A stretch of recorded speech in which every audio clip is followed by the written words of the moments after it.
is a question you've probably or probably not heard before. If you keep going in one direction, say east, how far would you have to go to reach west? Well, going by standard geography, the answer can be fairly simple, and the internet has a lot of them. You are always going east if you go east. There is no going west when you are going east. This is because the world is round, and even if you flatten it out, you will end up on the other side of the map once you hit the edge of the eastern side of the map. You will still be going east. It's common logic if you think. If you are going east and go halfway around the world, you keep walking and you are still going east.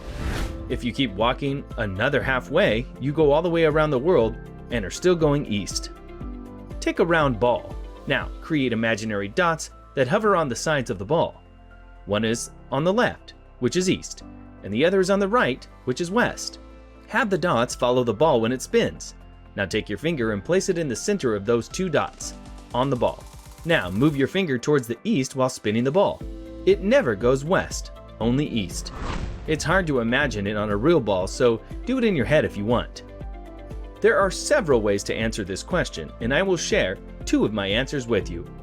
The first is a very simple explanation and answer. If you are to go east, no matter what version of travel you're taking, you will always continue to the east until and unless you stop, turn around 180 degrees and begin heading the opposite direction. Now, you'll be heading west. However, you cannot head west if you don't stop traveling east first.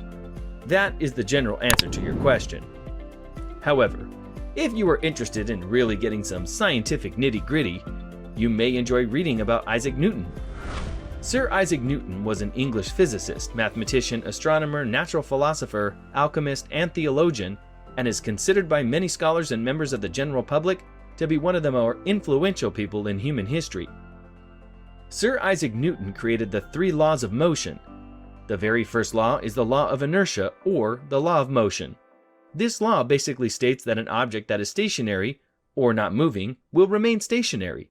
However, if an object is moving, it will remain moving unless some type of force is applied to stop its movement or change its trajectory or direction. So the more technical answer to your question is that it is only possible to continue traveling east for an infinite amount of time until and unless you stop, turn around, and begin heading west. However, pointing and proceeding are 2 very different things. If by heading west you mean proceeding west, then you will never be heading west as long as you're moving in an easterly direction. If by heading west you mean pointing west, you could be heading west at any given point if you are moving east simply by facing east and walking driving backward. Using the term west as shorthand for the Western Hemisphere makes no sense here because A, the sentence is not phrased that way, the west, and B, east and west with regards to spherical Earth are arbitrary. 180 degrees longitude has no real significance here because east and west are relative to a point, regardless of that point's position, relative to the arbitrary placed prime meridian, 0 degrees longitude. If you are at 180 degrees longitude and you head east, you're heading east, not west. If the question were, how far north can you go before you're heading south, there would be a real answer, the distance from your starting point to the North Pole. Once you reach the pole, you have nowhere to travel but south. How far you can travel depends on your starting location and what your end goal is. If you started in the Western Hemisphere, any eastern course will take you east. As soon as you cross the prime meridian, then technically, you could say that you are heading west by an eastern route, since going east far enough does indeed lead you straight back to the west. Once you cross 180th, you are now in the Western Hemisphere and heading east again, even if you never changed your actual course. Kind of like flying from Japan to the US. Even though the plane flew east, the end result was the west side of the globe relative to the chosen standards of our maps. Theoretically, you could extend this logic to say that no matter where your starting location is, traveling east will always get you west of your current position. Just a big roundabout way. It's a strange question because longitude was devised to help ships get their bearings while sailing. It was an aid to navigation, not a standard for what is considered east and west. Our standard world map, as everyone knows it, was designed in the 16th century for marine use.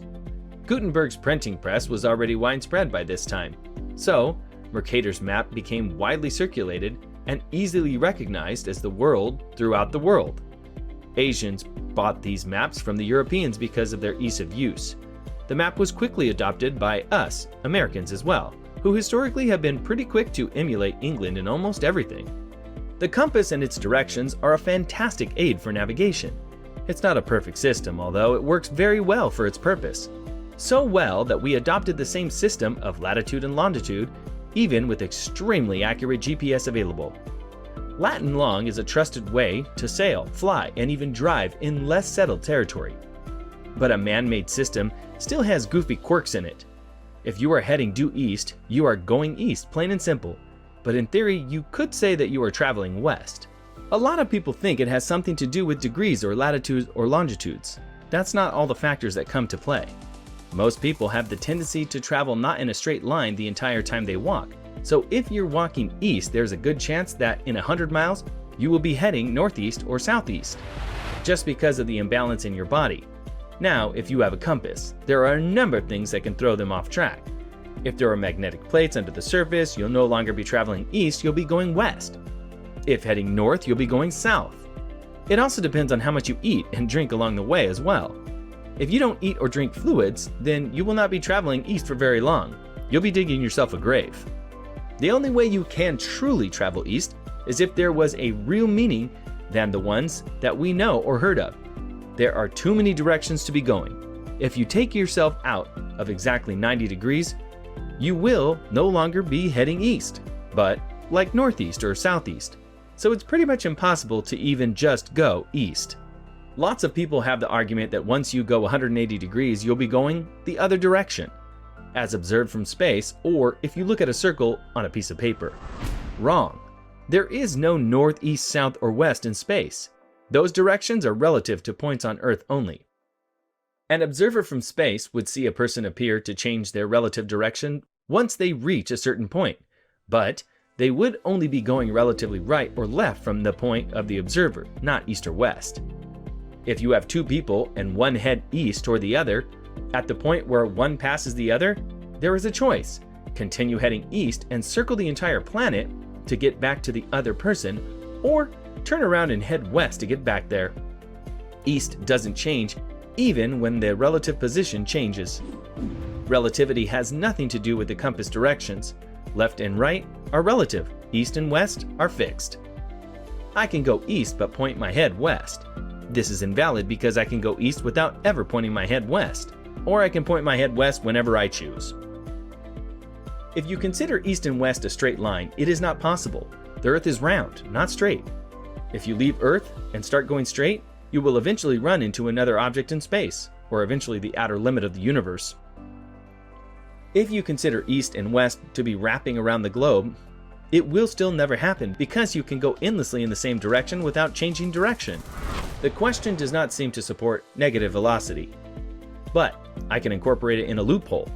I can start going east, then do an about face, and if I'm still going forward, I will now be going west. This, however, is not valid either because it does not answer how far. I can base my answer on how far I am physically capable of walking. I can divide the load in both directions. But walking is not the only way of making the journey, and the question does not specify any mode of transport. I can say that I can head east until I need food and then have to turn the other way around and head west to my food source. But the question doesn't specify a food source, and it is almost impossible to go anywhere without finding a food source. I can say that I can head west until my money gets too low and then I need to return. But who says I can't borrow or beg? From this point of view, the question is answered by whether or not you are willing to beg or borrow. This question can be answered mentally by how much stress you can handle. What about the Earth's magnetic field? When the magnetic field reverses, our compasses will point south instead of north, effectively reversing the compass, which would mean that the sun now rises in the west. Since we started off by going in the direction of the sun and are still going in the direction of the sun, we are now going west. So, it's basically a question of how far until the magnetic field changes.